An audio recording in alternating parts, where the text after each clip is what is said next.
আল্লাহর হুকুম আহকাম মেনে চলা এটাই মানুষের একমাত্র করণীয় কাজ, যাকে এবাদত বলা হয়েছে।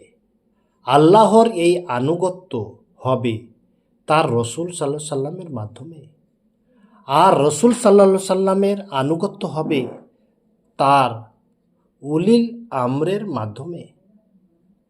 আল্লাহ তাআলা বলছেন, হে ঈমানদারগণ, তোমরা আল্লাহর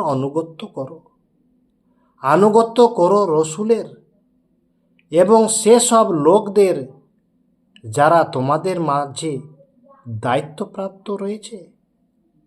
আনুগত্যের ব্যাপারে রাসূল সাল্লাল্লাহু সাল্লাম বলেছেন, যে ব্যক্তি আমার আনুগত্য করল সে আল্লাহর আনুগত্য করল, আর যে ব্যক্তি আমাকে অমান্য করল সে আল্লাহকে অমান্য করল, আর যে ব্যক্তি আমিরের আনুগত্য করল সে আমার আনুগত্য করল।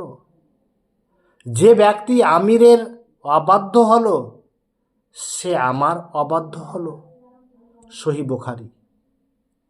আল্লাহকে ভয় করে চলা ও তার পছন্দনীয় পথে জীবনযাপন করার জন্য আল্লাহ রসুলের আনুগত্য অপরিহার্য করেছেন।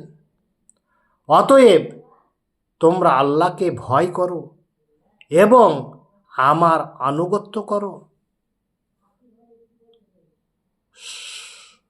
এই পর্যায়ে বলা যায় যে আনুগত্যের অপর নাম দ্বীন, আর এ দ্বীনের অপর নাম আনুগত্য।